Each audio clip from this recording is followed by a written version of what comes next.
అప్పుల బాధలు వెంటాడుతున్నాయా? అయితే 6 JVR వారి జాతిరత్నాలు ధరించండి. హాయ్, వెల్కమ్ టు మనం టీవీ. నేను మీ మనోజ్. ఏపీలో మరో ప్రైవేట్ ట్రావెల్స్ బస్సు ప్రమాదానికి గురైంది. సో ఏపీ 07TR6677కి చెందిన ఏదైతే బస్సు ఉందో మార్నింగ్ స్టార్కి సంబంధించిన బస్సు ఇది. హైదరాబాద్ టు బాపట్ల బయలుదేరింది. హైదరాబాద్లో కరెక్ట్గా 8:30 బండి స్టార్ట్ అయింది.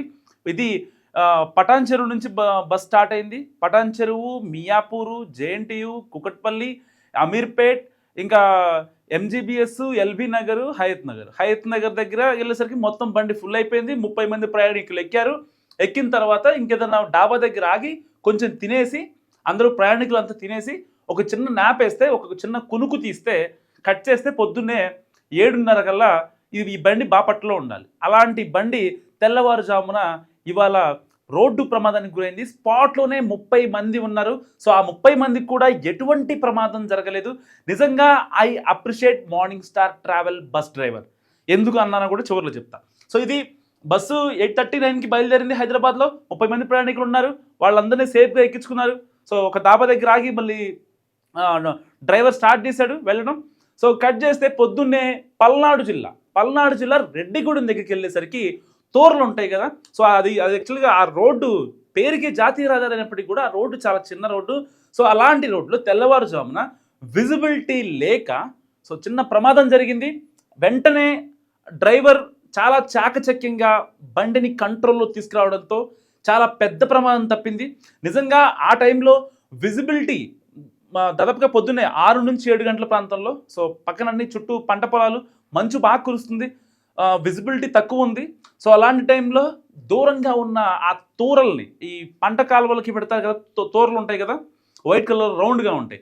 సో ఆ తోరలు ఉన్నాయన్న విషయం గమనించి ఒకవేళ దాన్ని కనుక ఢీ కొడితే పొరపాటున బండి పల్టీలు కొట్టే అవకాశం ఉందని గ్రహించిన ఈ మార్నింగ్ స్టార్ డ్రైవర్ ఎవరైతే ఉన్నారో చాలా చాకచక్యంగా బండిని పక్కకు పెట్టాడు. సో అది ఒక డ్రైవర్ మిస్టేక్ అని కంప్లీట్గా చెప్పడానికి లేదు. ఎదురుగా ఇంకొక ఒకటి వచ్చిందా లేదంటే ఏం జరిగింది అనేది అక్కడ ఇంకా పోలీసులు దీనిపై విచారణ జరుపుతున్నారు. ఏదేమైనప్పటికీ కూడా ఆ టైంలో డ్రైవర్ వ్యవహరించిన తీరు నిజంగా చాలా హర్షణీయం. అది నిజంగా I appreciate that driver guy. నిజంగా ఎందుకు చెప్తున్నానండి ఈ మాట, ఇప్పటిదాకా ఏ ప్రమాదం జరిగినా సరే కేవలం వాళ్ళు స్పాట్లోంచి వెళ్ళిపోవడము. రీసెంట్గానే మొన్న ఏలూరు జరిగింది ఒక ఘటన. బస్సు ఏలూరు నుంచి హైదరాబాద్ వస్తుంది, ఒక ప్రైవేట్ ట్రావెల్స్, జబ్బర్ ట్రావెల్స్ ఏదో ట్రావెల్స్ సంబంధించిన బస్సు ఆ యొక్క పంట పొలాల్లోకి ఎప్పుడైతే పల్టీ కొట్టిందో డ్రైవర్ పరార్. వి కావేరీ ట్రావెల్స్ అప్పుడు డ్రైవర్ పరార్. మొన్న కాశీబుగ్గ ఇన్సిడెంట్ అప్పుడు డ్రైవర్ పరార్. తర్వాత మొన్న కర్ణాటక సంబంధించిన ఒక బస్సు ఇక్కడ తాండూరు దగ్గర చిన్న ప్రమాదం జరిగింది, అక్కడ డ్రైవర్ పరార్. సో ఏ ప్రమాదం, అది ఇన్నోవా అయినా లేకపోతే టిప్పర్ అయినా ఇంకోటైనా ఏదైనా సరే డ్రైవర్ పరార్ అయిన ఘటనలో చూసాం మనం. కానీ ఈ మార్నింగ్ స్టార్ డ్రైవర్ బస్సుకు చెందిన డ్రైవర్ ఎవరైతే ఉన్నారో నిజంగా అతను ఏదైతే బస్సులో ఉన్నారో ఆ ప్రయాణికులు మొత్తాన్ని సేఫ్గా దించేసి మీకేమన్నా జరిగిందా అని కనుక్కొని వాళ్ళందరినీ కూడా ఒక పర్టికులర్ బస్సు పెట్టి ఆ బస్సులో వాళ్ళు వెళ్లాల్సిన బాపట్లకి పంపిస్తారు. సో ఇది పల్నాడు ఇన్సిడెంట్ జరిగిందేమో పల్నాడు జిల్లా రెడ్డిగూడెంలో జరిగింది. దాదాపుగా 70 కిలోమీటర్ల దూరం ఉంది రెడ్డిగూడెం నుంచి బాపట్ల వెళ్ళడానికి.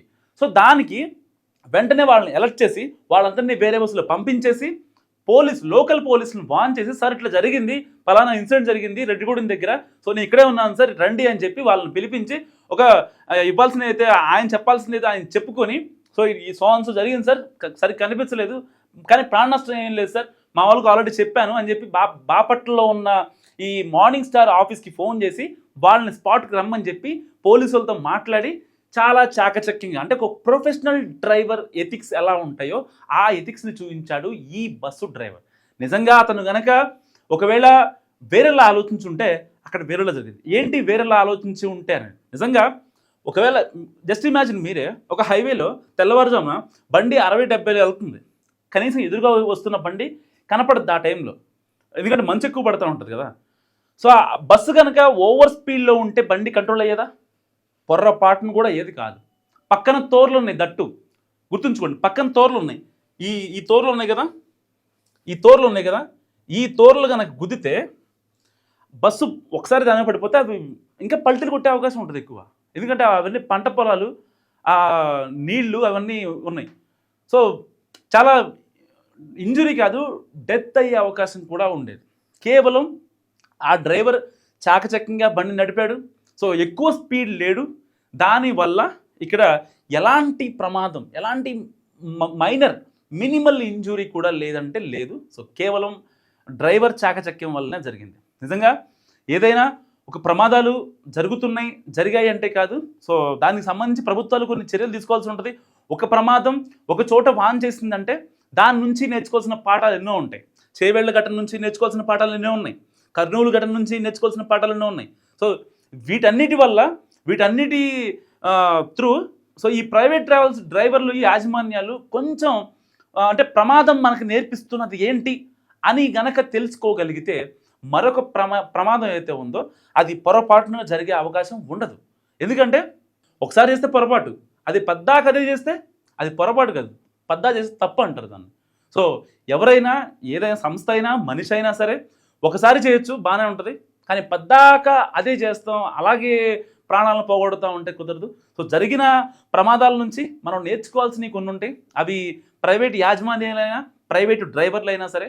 సో ఏదైనప్పటికీ ఇక్కడ మార్నింగ్ స్టార్ ఒక రకంగా మార్నింగ్ స్టార్కి ప్రజల్లో అండ్ ప్యాసింజర్లో రెప్యుటేషన్ చాలా ఉంది. నిజంగా ఆ డ్రైవర్ చేసిన చాకచక్యం వల్ల ఈ మార్నింగ్ స్టార్ రెప్యుటేషన్ మరింత పెరిగింది. మీరేమనుకుంటున్నారో మస్తు కామెంట్ చేయండి. చూస్తూనే ఉండండి మనం టీవీ.